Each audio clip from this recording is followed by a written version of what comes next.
Bonjour, Martin Séguin pour Parlons Bois. Aujourd'hui, petite vidéo express sur l'utilisation des butées de départ et d'arrêt sur une tablette Oupi.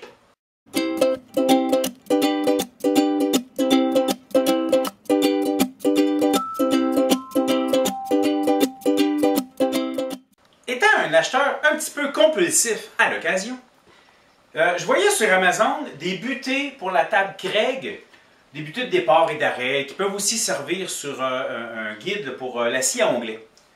À 45 $ chacune, je me disais, tu sais, je me sers pas de ça souvent, j'en veux-tu un, j'en veux-tu pas. Bref, je me les essuie,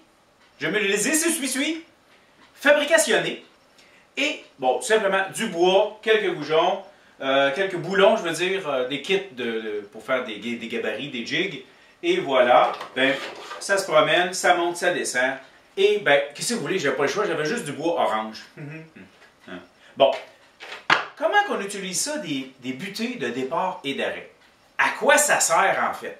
Simplement, ben, quand j'ai fait mes butées, c'est drôle, hein? J'avais pas prévu m'en servir pour un projet particulier. J'ai fait ça il y a quelques jours. Le lendemain, j'attaque ce miroir. Petit projet, la belle fille.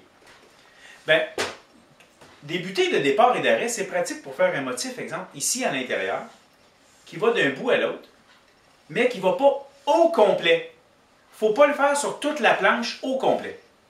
Donc, la première technique que je vais vous montrer, c'est comment le faire, justement, sur des planches, quand même de courte dimension, où vous pouvez utiliser les butées de départ et d'arrêt sur votre guide. OK? Exemple. Première technique. C'est pas compliqué, OK? La technique, c'est d'utiliser la butée de départ et d'arrivée en fonction des distances qu'on a besoin de vouloir travailler, OK? Bon, mettons que je le calcule correctement, puis que je le refais. En fait, on doit essayer, prototyper, tester, gaspiller du bois, faire des essais. Bref, il faut s'assurer qu'on réussit à calculer exactement c'est où notre point de départ en fonction d'où est-ce qu'on veut travailler. Et la même chose, notre point d'arrivée en fonction d'où est-ce qu'on veut arriver. Simulation. C'est pas compliqué, mais il faut se souvenir d'une chose. Ça tourne, ça arrache des doigts, ça fait du temps à l'hôpital, ça fait des contraintes, ça fait des réductions. Bref, attention. OK? Sécurité. On s'accote à droite, je vais rentrer, je vais aller jusqu'à l'autre bout et je vais retirer mon morceau, tout simplement.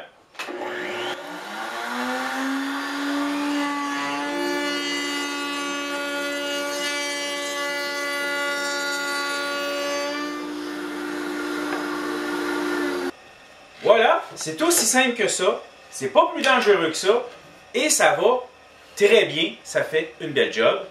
Si les distances sont pas bonnes, en fait, on s'ajuste, c'est pour ça que je mentionnais, faites des tests. Maintenant, le problème, comment qu'on fait avec des planches sur lesquelles, ben, mon guide n'est pas assez long? Oh, Houston, we have a problem. Voici la technique grande planche. Mystère. OK, c'est pas très compliqué. C'est la même chose. On joue avec les butées. Mais là, on ne les met pas aux extrémités. On les met plutôt en fonction de la distance qu'on veut préserver ou est-ce qu'on ne fera pas de moulurage, toupillage, machinage, patentage. Là. OK. Donc, je t'ai installé la même chose. Mais là, j'ai mon départ ici. Ce que je vais faire, je vais rentrer, je vais lever ma butée et je vais... Je le sais, c'est pas le bon sens, OK?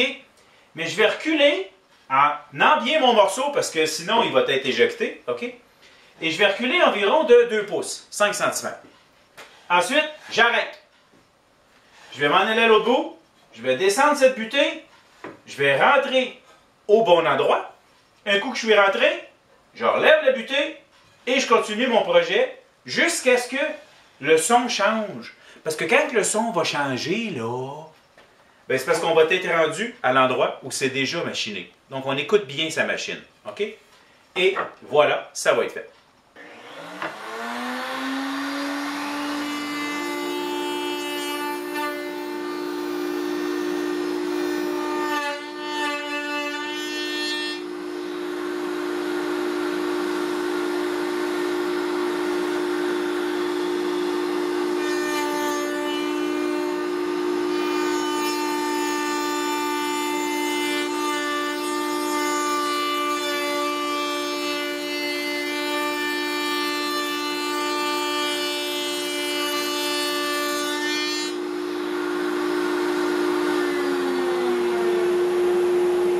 Et voilà, c'est fait. Le petit bout dangereux, ce qu'il faut faire attention, c'est le départ ici. Pour s'assurer, vous avez vu, ça m'a donné un petit coup. Il faut faire attention. J'ai fait par le passé une vidéo qui montre comment faire ces butées-là sur ma vidéo sur mon guide à onglet Pimpé. Bref, le lien est en haut. Il suffit de regarder si vous voulez savoir comment vous faire des petites butées du genre. Et voilà, c'est terminé. C'est fini pour aujourd'hui. C'était ma vidéo express sur comment utiliser des butées de départ et d'arrivée. Si vous aimez ce que je fais, je vous invite à cliquer sur le bouton s'abonner dans le bas de l'écran. Vous pouvez également me suivre sur ma page Facebook Parlons Bois, sur le groupe Parlons Bois, sur ma page Instagram Parlons Bois. Également, je donne des formations soit chez vous, soit chez moi. Suffit de me contacter. Merci!